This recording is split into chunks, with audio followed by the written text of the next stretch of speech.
I'm Melanie Waldman, and this is Little Miss Representation, bringing people with disabilities into the spotlight and acknowledging the misrepresentations we've faced in the media and more. Presented by Amplitude Media.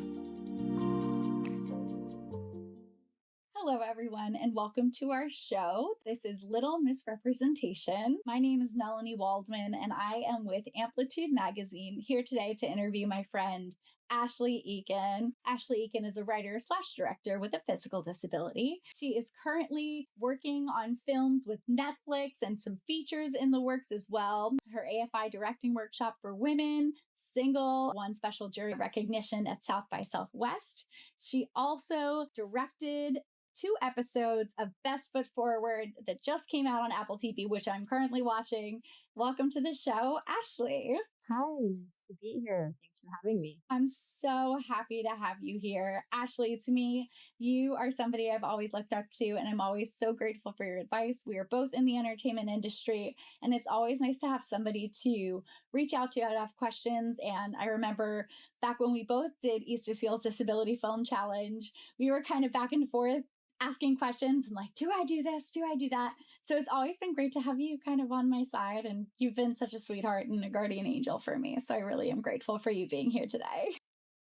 Thanks. It's so nice. I mean, same with you. I feel like community has really been such a beautiful thing about being disabled and kind of embracing your identity. So it's so nice to stay connected and see where each other goes. I love following what you're doing, and it's just been really cool.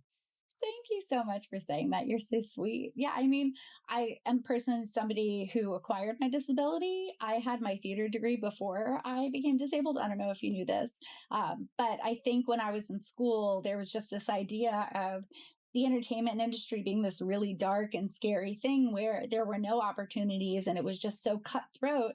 And for me to go from being a non-disabled actor to being somebody who's like elbows deep in this work and seeing how supportive everybody is, it's completely turned my mind upside down. And I'm sure that you're seeing now even more incorporation of disabled people within the media. How has that kind of shifted over the past few years for you? How have you seen that change? Yeah, I mean, it's been so incredible and fast, which is amazing because sometimes things take forever to have more representation and see more people with disabilities in our industry. And, even though I was born with my disability, I felt very similar to you as like disabled people don't really belong in Hollywood. I even abandoned a career that I potentially wanted to do in filmmaking because growing up, I was always the person holding the camera and making little movies with my friends. But then I just completely vetoed the idea from my mind, almost subconsciously, about going into the entertainment industry. I was like, I don't belong there. I look different. No one will ever take me seriously. And, I went into journalism and studied that because I was like, all right, writing, you can be behind the scenes, no one needs to see you, which is funny how my whole life was kind of like about really minimizing being visible. I went through college and I had a minor in film, and in one of my classes, a disabled speaker came in and he was talking about how he works in the entertainment industry, and he is a distributor, so a field, a different field, but he was like, yeah, and he didn't really talk about his disability, but I could see that he had a paralyzed arm, and I was like, wait, he is successful, he's in the industry, maybe someone like me could actually go and do it. And so I was gonna, go into grad school for screenwriting. I was like, okay, I'll be a writer behind the scenes, and I ended up getting a lot of advice from people saying, unless you have the money up front for grad school for film, like don't go because this career is not guaranteed. You don't know if you're going to be able to pay it off and what's going to happen. So I ended up just getting right into the industry, starting as a PA, intern, then PA, then assistant, did a bunch of different assistant gigs, worked for writers, producers, and then finally directors.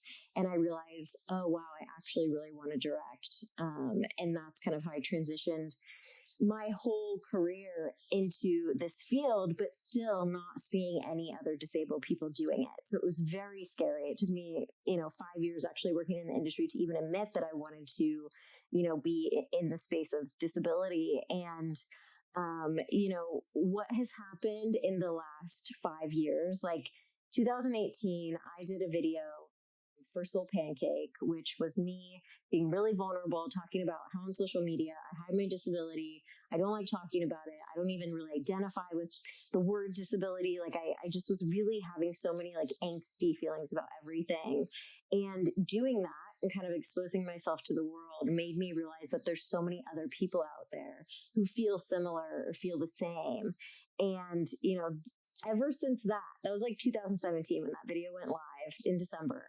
I feel like there has been so much more disability representation, and people, even if they haven't made it huge yet, there's like a community being built of people in our industry who, work in the entertainment industry and are trying to get into these really legitimate spaces in entertainment that people take seriously. I feel like for a long time, people are like not taking it serious. And now it's like, no, there are people, there are actors, there are writers, there are directors. And it's really been amazing and just gives me more courage to go and do it. Seeing Coda win Best Picture last year is like, wow, our films can be really successful commercially with real disabled actors. Because we've always known that people like them, but it's about casting authentically. So it's been amazing to see how this has expanded and to help other people also get success and to see other people thrive. Like I always get scared that, my stories are going to be the only disabled stories out there and people are going to crucify them because they're going to say, that's not my life. That's not me. And I'm like, no, I know. Like we all need to be making very different perspectives and very different voices because you shouldn't just be like the one, person who's out there doing it. So I love it seeing other people succeed kind of in the community. Amazing. And I think that's so true that there is a true community within what we do. And a lot of people are like, well, you can't generalize disabled community. But I think that in our aspect, disabled entertainment professionals, this is a niche for sure and little kind of kitty corner that we're in. And you were saying that, non-disabled actors getting some of the roles that we do. For me, I know that that's heavy hitting. And is that something that, you feel the same way too? Yeah, I mean, and I've done a lot of thinking about this and I've felt many different ways about it. And I probably have a little more nuanced of approach than a lot of people because I come from the directing side where you need good actors. Like if you don't have a good actor and they have the actual disability, your movie is going to fall apart. Like they have to be able to act. And that is the hardest part about finding disabled actors. Yes, there are talented people who can act who have disabilities, but sometimes that character that you had in your mind, you kind of have to be able to adjust and adapt your script or adapt what you had in your mind to who you can find. So I think you have to first demand that it's going to be authentic casting, because if you don't, there's always going to be a better actor who is non-disabled, because over time they've always had more opportunities, more training, more experience. So it's easy to go, well, we looked and we didn't find anyone, so we're going to go with someone who can act. And they'll write it off as no one else can act. But I have been in the position with many other films, like working on Crazy Rich Asians. They wanted to have an Asian lead who could star in this movie, who has also had a British accent, because that's how the character was written, who also was handsome and charming and all these things. And we had casting directors all over the world looking for this person. And it was very, very hard. But John, the director, was so adamant about making sure that we cast this appropriately. And we ended up finding Henry Golding, which now has a huge career as an actor. And he was not even really trying to act. He was like a TV host for travel shows. And it was taking that risk to find people, audition them, and see if they have some of that natural ability. At first I was like, oh, but if they can't find someone, then it doesn't get made. And should we do that or not? I was a little more on the fence, but now I'm totally like, you have to cast authentically and you have to like search to the depths of the end of the earth to find this person. And Literally. and not a lot of casting directors are up for that. They're like, I don't know if I want to actually go all the way to, where they found the lead for Best Foot Forward. He was just playing on a baseball field and someone heard that there were these auditions and he tried. And like, if you would have gone the traditional routes of just asking people to submit, you wouldn't find him. And he was I personally think he was the best kid actor on that entire show. And he was dealing with other kid actors who had lots of experience and have worked on huge movies. And, so these people exist out there, but you have to really search hard and find them. Or what I think is you find the actor and then you write something for them, which is what I've been doing a lot of, is like finding people and then going, okay, what story can I create around this person? The reason why it's so important is because if you don't use actual disabled people, the disabled people feel as if and society feels as if these characters are kind of a myth. So they like watch them on screen and they, are faking having a disability. And then when they go and win an award, which they usually do in these stories, they walk up, if they're a wheelchair user in the movie, and then they just walk up to win this award and the disability is magically gone. It's more of a myth. It's like almost a fairy tale story where that still puts disabled people into this box of not actual human beings who exist out in the world. And so you have to cast authentically because of that. And then also because it's some of the only roles that certain disabled people can play are these, visibly disabled characters. So if you're going to create a character that's with a disability, you need to, actually put actual actors who have the disability in there. So it's complicated, and it's honestly like brass tacks, pitching other projects, developing other projects. People are in the movie making business that they want to make money. Like it is, it is a business for so many people. They don't do it for feel good. We may do it for feel good as creatives or artists, but they are wanting it to be a business plan. And a lot of times when I'm pitching things, they'll say, okay, well, who do you want in this role? And I go on my spiel about how we're going to have to do a really in-depth casting process. Here's some people that maybe could do it, but here is actually the tools that we used on other projects. And like Euphoria did it, Florida Project did it, like there's a lot of places that get these Instagram, connections, and then they can end up acting, and you just never know who has that natural ability that can start to be, expand and grow. And, but you have to have people who can act. There's a lot of people with disabilities who will go, well, why didn't you put me in? Or why didn't you do this? I was sitting right here. And I'm like, this is also a craft. This is also, and I think 100%. That's sometimes a part that is missing with the disability community is like, it has to be good. And I know like Sia wrongfully said that thing that she said in her tweet of like, well, there was no good, but she also went with a girl who was like her muse, and right. You're like, how hard did they try is the question. So absolutely, that's where I feel it is nuanced. It is something, as a new director as well, the easiest thing I could possibly do is cast Jennifer Lawrence in a project and it'd be amazing. But the harder thing I'm gonna have to do is take a risk on someone new and hope that I can help them, launch their career, get, start to gain that experience and keep going like I did, with Knox on Forgive Us Our Trespasses. And that is so rewarding when that happens. So it's a really complex thing, but I think that we need to demand like that more authentic casting when it's stories, that have disabled characters in them. Absolutely. And I think it's so true to what you were saying about the fact that it's easy enough to pick a star and go with them. And, if you think about it at one end of it, yes, you're correct. This is a craft. Yes, you have to do the work. You have to do the training and you have to stay in it. So that for me makes perfect sense. You're talking about Jennifer Lawrence, for example. We saw her in Causeway depicting a character who is disabled, and Brian Tyree Henry playing a leg amputee. And for me, one of the most, I think, scarring ideas of having somebody non-disabled in a disabled role, there was somebody in a biker gang in Star Wars, and they gave her this beautiful CGI arm. And you have to think, they went out of their way to cast somebody where they had to do an extra art form on top of that. And instead of provide somebody with some training that they could use to go forward, it's just to think about it that way. And yes, it is a business, sure, but it's a costly one at that if you're going to, choose the name brands, of course. Yeah, I think it's interesting too, because I'm working on a multitude of projects in different stages. And, there's one where the person deals with a spinal cord injury and then potentially to walk at the end. And I'm like, well, they CGI everyone else who doesn't have a disability. Let's do the opposite. Why don't we take a non-disabled person and we will CGI and do face replacement. They do that on a lot of stuff. And I'm like, Yes. I'm like, do it where, if it's that one scene where they walk, that's all we need, then I'm like, do face replacement. And I even asked, like, I had Yes. a meeting in this mentorship program with a VFX specialist, and he was like, yeah, it'd be really easy. He like walked me through it, and I was like, okay, great.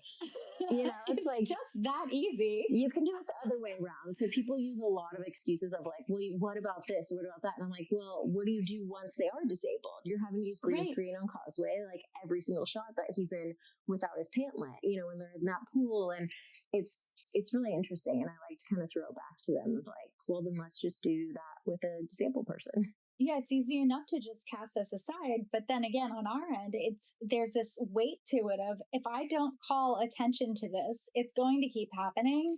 And I think that you're somebody who I see like you are the change that you want to be, and you are the change that you see in the world. And that's something that kind of other people see, like myself, and we want to follow that. So I think that it's really important to keep doing the work that we do and keep calling attention to it, because otherwise it's just going to repeat itself over and over. And the idea of green screening and putting somebody's face on another, if they can duplicate Armie Hammer, like, come on. Yeah, exactly, in a social network, you just created a whole extra human. How hard is it to CGI, for me being a different woman, to just give me a hand? Just like, how hard is it? Yeah, exactly. You just have to work it into the budget at the top. That's the issue, is like, people have these budgets and then they go, oh, we can't do that. That's going to be extra. But if you come in going, hey, we're doing this movie, we're going to be respectful to the community, respectful to disabled people that this is about, and we're going to add the extra money there.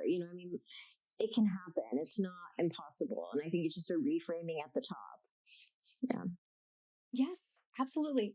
So we were talking about some of the changes you've seen in the representation of actors with disability in front of the camera, but I want to know behind the scenes, what kind of things have you seen as far as accessibility on set? Have you seen more of that come about since in the last 5 years or so, like you were saying? Yeah, absolutely. I mean, it's been really interesting, and obviously I've grown up with so much internalized ableism, not wanting to cause attention to my disability, not wanting to tell people when I can't actually do things, like carrying something really heavy or lifting something, or and I would always be like, no, I'm good, I don't need any help, and like really struggle or actually injure myself. And it's been really interesting where now, when I worked on Best Foot Forward, and I directed 2 episodes on that show, and the creator also has a disability. So disability was woven into this show, and they had an access coordinator, and Kaya Amara was the person that was on our show, and she came into my office like the first day and was like, hey, just want to introduce myself. I think we kind of knew each other through respectability. Internet friends. Yeah, and internet friends and social media. Yeah. But she was like, I'm the access coordinator. And I was like, what is that? I was like, I've never heard of this. And that was my follow-up question was like, and how do they work in relation to a production, and like, where does that come into play? Because I've never had that on set, and I can't tell you how invaluable that would have been for me. Yes, I think about that all the time. Yeah, it was incredible, because not only is she helping with the actors who, have disabilities, and whenever they take their prosthetic leg on and off, and kind of like an advocate for that person. Hey, are you being in a compromising position? Or always thinking steps ahead of, okay, he doesn't have his leg on, he's going to have to take a break, and we're going to have to go here. And so can we get something that transports in there? Can he, always just like being aware of that when, there's so much happening on set. And like, especially as a director, you feel like you're on, for 12 hours, 14 hours a day without any, like, your brain is just so kind of moving fast, where to have someone who's keeping an eye on that, to keep the actors safe,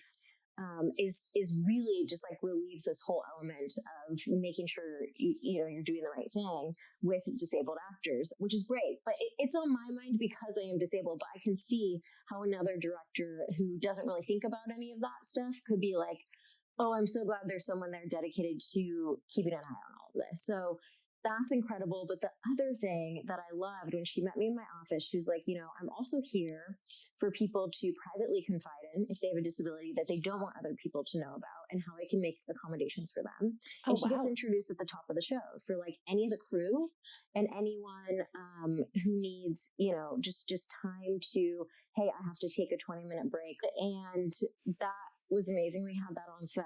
And then we also, we had some people, we had one PA who also had Down syndrome. And, it was great because she's like, any of the crew can come and talk to me about anything. Say they have a question about me being a director and they want to talk to her saying, hey, do you think it's okay if I request that Ashley do this? And then she can come in and almost be like a mediator where it's not having to be the showrunner, the producers. It's not having to be people that want to rehire you, or it's like a safe person where you don't have to say no because you're worried about your job. And so that, it shouldn't be that way, but unfortunately it can be that way where and especially with me, I would downplay stuff. As an assistant, I had to do a lot of things that were, do this or that were sometimes physical. And I would just like more injure myself and be sore the next day. And like my arm would get like a bruise because of certain things I was carrying, or instead of being like, no, I can't do that. I'm going to need extra help.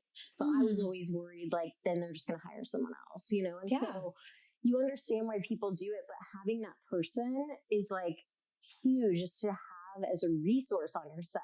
And then people don't feel uncomfortable talking about it too, and like, I have a nephew who's Down syndrome, but I haven't worked a ton with other people on set who have Down syndrome. So we talk about like, hey, if she's around, can I give her any task, or can I how does this work? And she would explain it fully to me. And this woman, I won't name her, but she's amazing. And like, she PAs on everything. And she, but it was great. Even as a disabled person, I'm not an expert on every other disability. So it was amazing to just be able to interact with her in a way that was safe, respectful, and, just allowing for everyone to kind of thrive on set. And so it was great, and then when we had people who were wheelchair users on set, it was also creating it to be a safe space to navigate, a clear path. Like I've been on sets with disabled people where there wasn't that. And I've been on sets with disabled people where there is that. Way better to have someone where there's that. And they're trying to expand to be on every set. So people with invisible disabilities can come and talk about things. And it's almost like having HR, because you don't really have HR on your set. Completely like, true. You need to have that type of element for our community. So I have done background work where sometimes you have to show up with not only your own costumes, but your own props as well. And there was one set that I recently did. I needed a beach chair, and they didn't specify you needed one of these things, but there were three things: is like a beach chair, a beach towel, and something else like a beach bag, plus all the clothes that I had to bring to set. So here I am with a wheel bag and a shoulder bag, walking around the streets of Philadelphia by myself. And I'm just trying to find the bus to go back to my car to leave set. And there was nobody to look out for me. But meanwhile, at the time, and pre-COVID, this wasn't a thing, but there were COVID officers on set. And part of me was just thinking, like, if it was so easy to create a COVID compliance officer, how hard is it to transition that person into the accessibility coordinator? I mean, it's something to think about for sure. That, I mean, it could be something that comes about in the next few years, just a thought. But it's good to hear that there is that person to have on point, because not only is it physical, like you were saying, you were carrying things. I've had emotional strain as being an actor on set. And to have a point person who, I remember when it happened, we stopped production and the director came over and had a conversation. My voice is shaky because I still remember the feeling of the entire production stopped so that the director herself could come have a conversation with me and talk about the importance of the scene. Whereas if this was an issue, maybe we could have dealt with it a different way. But I can't help but think, there are people with processing disorders where it could have been really scarring to have something like that happen. You just have to think about all of those levels of it. Mental health is something that impacts people non-disabled and disabled. So it would be great for there to be more of that on sets in the future. I totally agree with you there. Yeah. Thank you for sharing that. So we were talking a little bit about Best Foot Forward again. And I know that you said the creator, Josh Sundquist, he himself is disabled. My question for you, though, is this is a little bit of a comparison. I know that you directed 2 episodes in, I think, 10 total of Best Foot Forward. What is it like to come into a show and be a director on 2 episodes and create an entity of a show that's cohesive? How does that all come together? I'm so curious about that. And the reason why I bring that up is because Tim Burton directed the first few episodes of Wednesday, and then other people picked that up. And it's like, how do you keep that ball rolling, you know? Yeah. Yeah. TV is its own beast. And it's very different than being a director on your own project. Yes. So, I worked for a feature director, John Chu, for 2.5 years, and I got to see what his life was. He directed one episode of TV when I was with him, but it was a pilot, and pilot directors are kind of treated like feature directors. But when you're not a pilot director on a TV series, you are a hired gun. So you come in, you read, and I'll just tell you my process on Best Foot Forward, because it was a first season show. So I didn't have any other episodes to look at to know, what does this look like? What are they doing? But what I did have is I had every script that they'd written up until my episode. So I read all of those. And then I also got to watch dailies from all the episodes they've been shooting. So I got to see, what is the style of shooting? What is, what is their approach with blocking usually? What do these sets look like? I got to kind of study them from these dailies. And because they're rough, I get to see from the moment they say action to cut. It's like you get to actually see the kind of in-between moments and not the perfect stuff. So it was really, really great. And I used those as my huge asset. Like, I had a dinner table scene. It ended up getting cut from my episode. Like, they wrote it out at one point, but there's a dinner table scene, and I was looking, how did they cover this in a previous episode? So A, I knew what I needed for coverage, and then B, so I could actually make it different than what they did, to give them kind of like you always want your episodes to feel unique in some way, or like, an added angle that they don't have of the set, or, something just to kind of give it that differentiation, because that's why they bring in directors. So you can have fresh blood, you can bring in something exciting. You're not just doing the same thing over and over for these episodes. But it's definitely, you lean a lot on the creator, you lean a lot on the showrunner, the writer of the episode, which was Josh himself on one of my episodes, which was fun. But talking a lot about what do you envision for this episode? Here's what I'm thinking. Does that align with what you thought? And having a lot of, there's all these meetings you have when you get these jobs. Like, there's a tone meeting, there's a concept meeting, where you're really making sure everyone's visions are aligned as you're in prep. And then once you go into shooting, the showrunner's there, the writer's there, the creator's there, and you're really with them being like, all right, did we get it? And when you're on your own projects or like a feature, it's you going, great, I think we got it, let's keep moving. It's like you're kind of the sole decision maker. And also, there's a formula to TV where you have to get your coverage, especially if you're a new director. You can't take big swings and be like, I'm going to do this thing that no one's ever seen, because people are like, no, we want options in the edit. So you only have, as a director, 2 days in your edit. This is for a half-hour show. Like, I had 2 days, but that's all the time you get. And then you don't even get final cut. The producers can change it. The network can change it. So what you felt good about can be very different than what you see on TV. So that's just how it works with TV. You're in there for a month and then you're out. And it's great because it's a project that's already set up, but it's kind of like, it's not your baby. If you love having a ton of control over everything, features or shorts or, that type of stuff is more for you. But I think with episodic directing, it's great to, like, it's a much more collaborative team kind of feeling situation with like department heads. And the great thing about TV shows is all the department heads are the same. So like, it's the same DP. Usually it's the same DP. Sometimes they hired two, but they've been on for multiple episodes, so they're aligned. So the same DP, same production designer, same, all these other elements that are on your set that make your project are the same, but the director is switching out. So the director really has that fresh new energy almost to bring to the set, not so much your fresh new, completely out of the box ideas, because you have to be cohesive with what they've already established. So it's really interesting. And there's a whole, like, it's so different than directing your own projects. Where like with Forgiveness or Trespasses, I'm like, I know I just need this angle and that's it. I just need this angle and that's what I'm going to use. Where TV, you have to be like, all right, I'm going to give them a wide, I'm going to give them a medium, and then a close up. Like, you give them of every angle and every person's reaction. So it's much more strategy and almost like a math problem to solve of how can I get the most coverage of this while also being efficient with time. That's the biggest thing. You don't want to go over time. And then B, also making it, fresh. Like you want it to have some type of signature of your own if you can.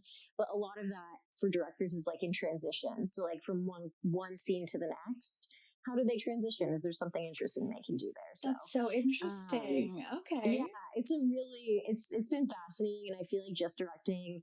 I directed 2 episodes of that, and then one of this show called Growing Up, which was a little more docu, Yes. so it's different than the Best Foot Forward show. But it was the experience. I feel it made me grow like 10 years in my experience because we were also shooting with kids, which kids are so hard because they're on a time limit. Yes. They have to go to school while you're shooting. You can't just shoot 12 hours a day. You have to you're basically only getting, I think it's like 8 hours and then 4 of those have to be in school or something. It's really good. It's wild, but it's good. It's definitely like you only have 10 minutes to shoot this entire scene. How are you going to do that? And you're like, and some takes with setups, like you only have sometimes 2 takes. So you're like 50% if this is actually going to work out or not.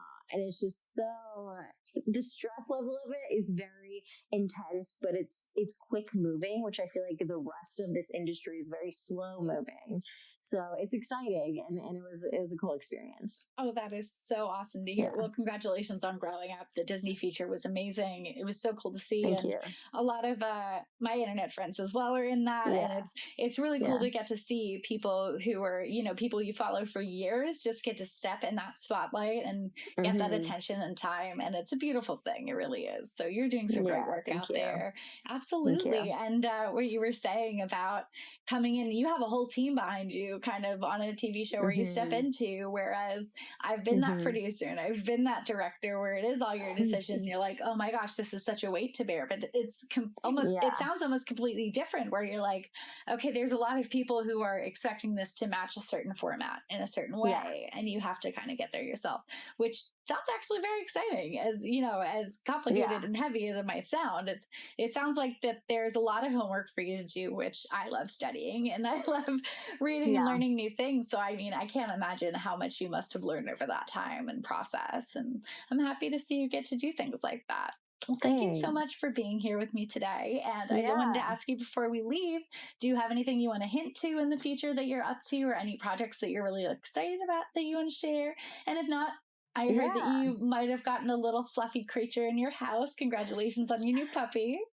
I did. I have a brand new mini golden doodle. She is amazing. And this industry, my husband and I don't have kids, and this industry can be so up and down. Like the highs and the lows are very intense of this industry. And we kind of wanted something to be like, my husband also works in the industry. So we wanted something to be outside of that we can focus on. That's just raising our dog. And, it's been really great. But my husband and I we're writing a feature for Netflix. It is, it's a thriller.